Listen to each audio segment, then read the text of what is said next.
Halo semuanya, perkenalkan nama saya Igustia Eugenius Kristia Melody dari kelas 12 IPS 7 nomor absen 9.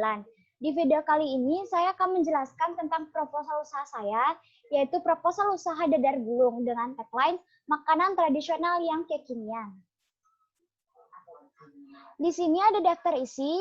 Di bab pertama ada business overview yang berisi latar belakang, visi, misi, dan tujuan, struktur organisasi, dan logo perusahaan. Di bab 2 ada analisis usaha, A. Marketing mix, berisi produk, price, place, promotion, people, proses, physical evidence, dan political power. B. Manajemen produksi, berisi kegiatan produksi, penggunaan bahan baku, daftar peralatan yang dibutuhkan, perlengkapan lain, biaya operasional, dan proses pembuatan. Bab 3 ada analisis pasar, berisi SWOT. Yang terakhir, bab 4 ada perhitungan keuangan yang berisi break-even analysis, balance sheet, estimasi pengeluaran, menetapkan harga jual, dan estimasi laba. Selanjutnya ada kata-kata dari Jonathan Safran-Foer yang berkata, makanan tidak rasional, makanan adalah budaya, kebiasaan, keinginan, dan identitas. Ini adalah gambar logo kami, yaitu PT Levia Sejahtera. PT Levia Sejahtera adalah sebuah perusahaan yang bergerak pada bidang pengolahan makanan tradisional yang berstandar modern serta kekinian. Bab pertama ada business overview. Latar belakangnya ada dua, yaitu problem dan solving. Problemnya, sekarang banyak orang yang sudah tidak minat dengan makanan tradisional karena tidak kekinian atau modern, dan bentuk-bentuknya juga tidak menarik. Solving, kami melakukan modifikasi pada produk makanan yang kami buat supaya lebih modern dan bisa diterima semua kalangan, khususnya anak muda. Hai, nama saya Igustia Eugenius Kristia Melody dari kelas 12 IPS 7. Di perusahaan ini, saya sebagai kepala bagian produksi. Produk yang akan saya buat adalah dadar gulung yang berasal dari Bandung, yang akan saya modifikasi menjadi lebih kekinian dengan nama dadar gulung rainbow. Our team, yang pertama ada Wana Dewi, absen 33 sebagai direktur. Yang kedua ada Ayu Dinda, absen 23 sebagai kepala bagian keuangan. Yang ketiga ada Clarissa Afrilia, absen 4 sebagai kepala bagian marketing. Yang terakhir ada saya, Jenis Kristia, absen 9 sebagai kepala bagian produksi. Ini adalah visi, misi, dan tujuan perusahaan kami. Visi, menjadi perusahaan pengolahan yang sukses, dikenal banyak orang, mampu menyajikan produk berkualitas, serta menciptakan produk yang disukai oleh seluruh masyarakat. Misinya, menyajikan makanan yang disukai oleh masyarakat, memilih dan menggunakan bahan-bahan yang berkualitas, memperkerjakan tenaga kerja yang ahli dan terampil di bidangnya, menyajikan produk yang berkualitas, memberikan promo pada hari-hari tertentu, dan yang terakhir, meningkatkan inovasi baik produk dan pelayanan. Selanjutnya ada tujuan, yang pertama untuk melestarikan makanan khas daerah Indonesia. Yang kedua, untuk mengenalkan kepada orang-orang bahwa makanan khas daerah Indonesia bisa dimodifikasi tanpa menghilangkan ciri khasnya sendiri. Yang kedua ada analisis usaha. Analisis usaha ada A. Marketing mix yang berisi produk, price, place, promotion, people opinion, proses, physical evidence, productivity, dan quality, dan yang terakhir political power. B. Manajemen produksi, berisi kegiatan produksi, penggunaan bahan baku, daftar peralatan yang dibutuhkan, daftar peralatan lain, biaya operasional, dan proses pembuatan. Yang pertama ada produk. Produk saya bernama dadar gulung rainbow. Peralatan yang saya gunakan, kompor, teflon, sutil, mangkuk, sendok, pengaduk adonan, dan parutan. Peralatan yang digunakan dalam produk ini adalah peralatan yang higienis serta aman. Bahan yang saya gunakan ada tepung terigu, gula, susu kental manis, susu cair, keju, air, pewarna makanan, merah muda dan biru, margarin, serta telur. Bahan yang dipakai dalam produk ini adalah bahan yang aman, harganya murah, dan juga sehat. Di sini di bawah ini ada proses yang saya lakukan. Pertama, saya melakukan perencanaan dulu. Selanjutnya, setelah mendapatkan ide, saya melakukan proses produksi. Setelahnya, produk jadi, saya melakukan pengemasan.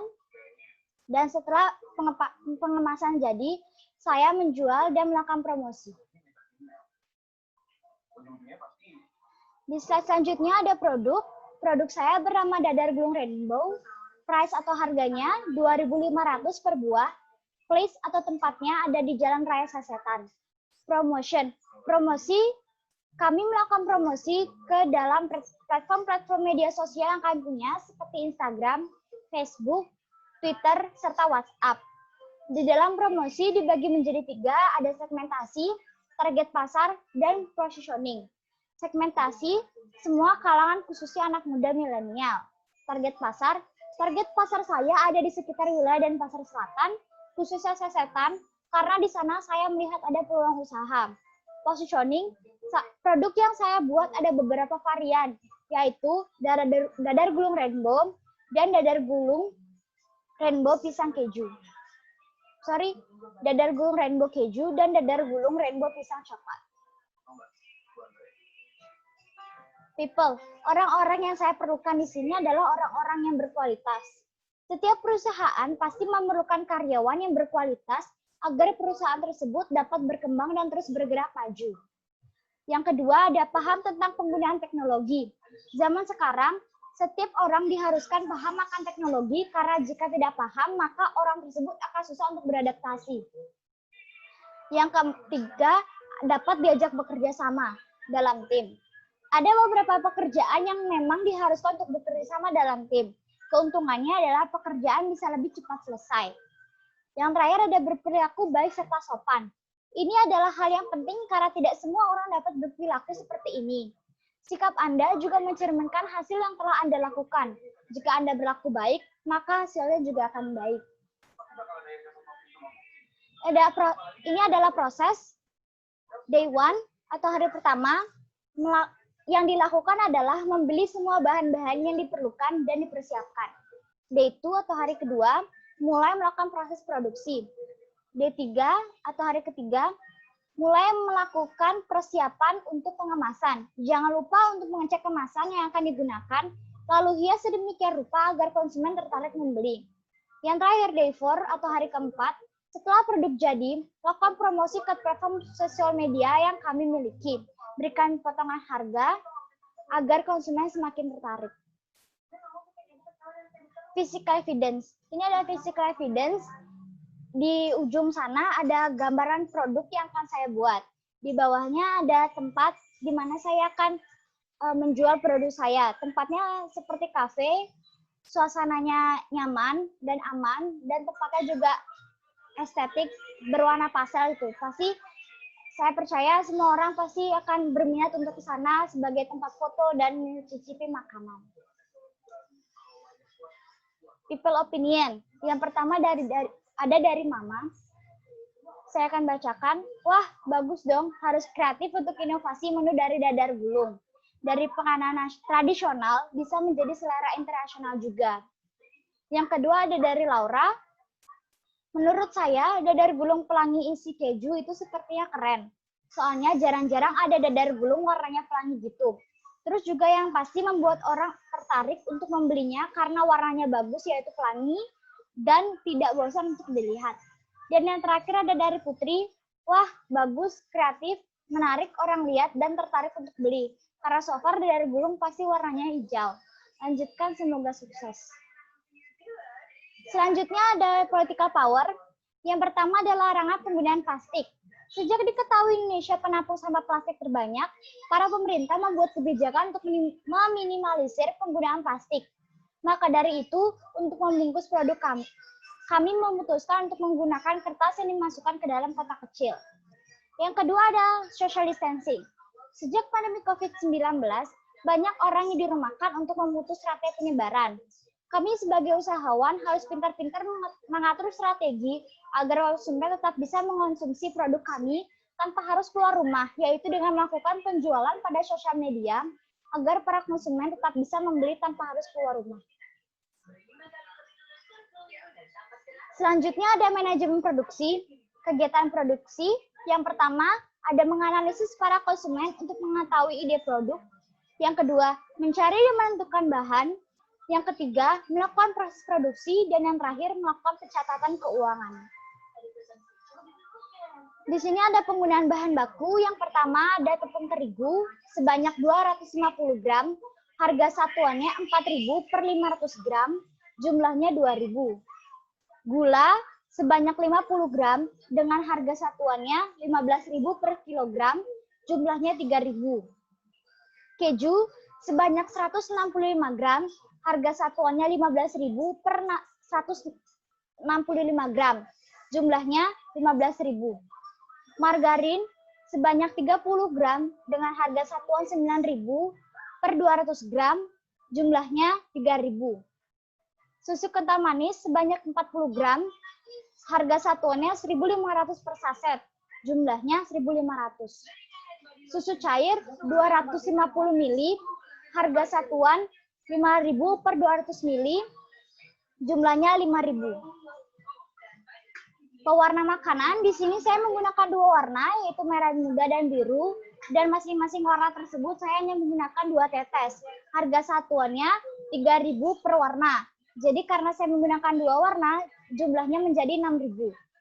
Dan yang terakhir, telur sebanyak 1 butir. Harga satuannya 1.500 per butir. Jumlahnya 1.500. Jadi total bahan baku yang saya gunakan adalah Rp37.000. Selanjutnya ada daftar peralatan yang dibutuhkan. Nama peralatan, kompor sebanyak 1, teflon 1, sutil 1, mangkuk 1, sendok 1, parutan 1, dan pengaduk adonan 1. Total peralatan yang saya butuhkan adalah 7.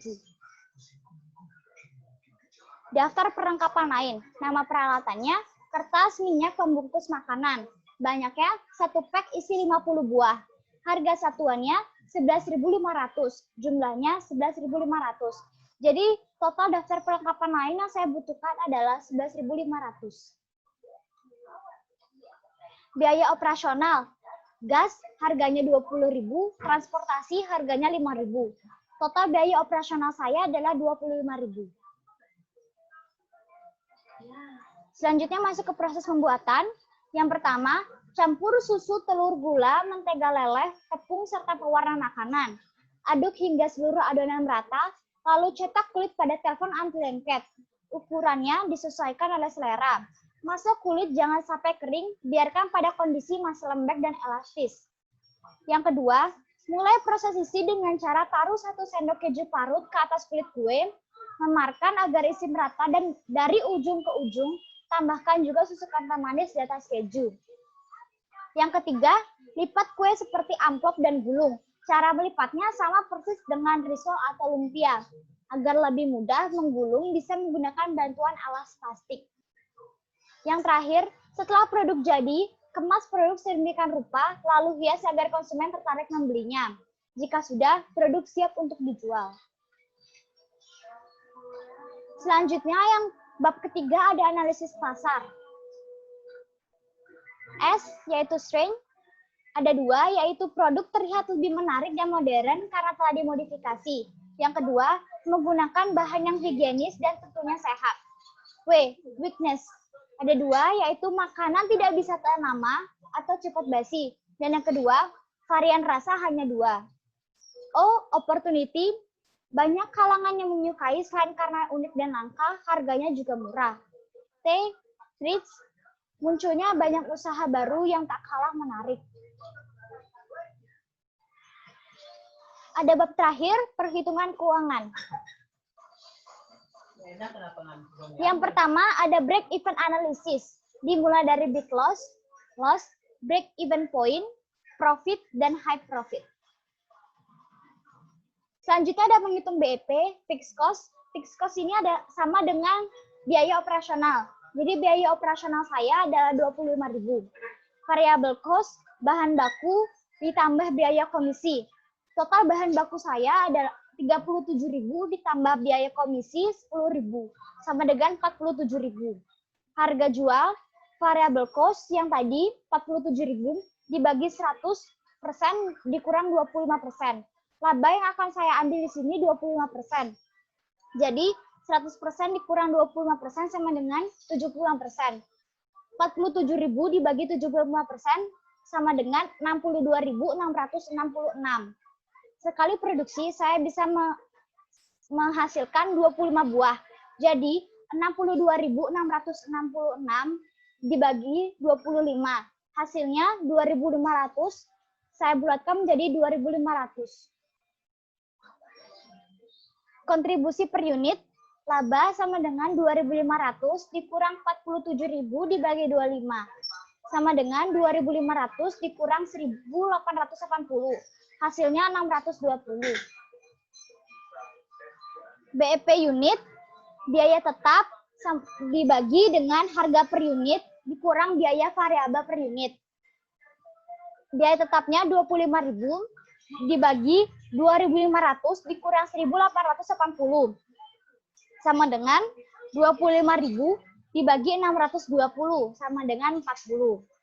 BP harga, biaya tetap dibagi kontribusi per margin per unit dibagi lagi dengan harga per unit. Biaya tetap saya 25.000 dibagi 620 dibagi 2.500. Jadi 25.000 dibagi 0,248. Hasilnya 100.806.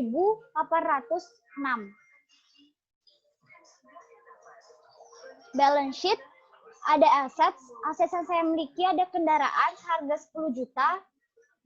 Selanjutnya ditambah laptop dengan harga 3.500.000. Total aset yang saya miliki adalah 13.500.000. Liabilities, ada modal sebanyak Rp100.000 ditambah BTK seharga Rp10.000. Total liabilities yang saya miliki adalah Rp110.000. Equity adalah total dari semuanya, yaitu 13.500.000 ditambah 110.000. Hasilnya 13.390.000. Estimasi pengeluaran bahan baku ditambah perlengkapan lain ditambah fixed cost. Bahan baku saya 37.000, perlengkapan lain 11.500 dan ditambah fixed cost 25.000. Jadi totalnya yang estimasi pengeluaran saya adalah 73.500. Menetapkan harga jual. Harga satuan produksi ditambah laba. Cara mencari harga satuan produksi, total pengeluaran dibagi jumlah produk. Total pengeluaran saya 73.500 dibagi jumlah produk saya ada 25. Jadi harga satuan produksinya 2.940. 2.940 ditambah 620 sama dengan 3.560. Estimasi laba, jumlah produk dikali harga jual dikurang modal awal. Jumlah produk yang saya miliki 25, harga jual saya 3.560 dikurang modal awal 100.000. Jadi laba yang saya dapat di sini harganya 11.000. Ini adalah awesome work yang saya buat. Setiap pekerjaan baik, Tuhan pasti akan selalu membukakan jalan. Ini adalah platform media sosial yang kami miliki. Ada Instagram, Facebook, Twitter, dan WhatsApp. Untuk Facebook, Instagram, dan Twitter, username-nya adalah @dadargulung.hits dan WhatsApp di nomor 085 737 025 932. Sekian dari video saya. Terima kasih. Semoga bermanfaat.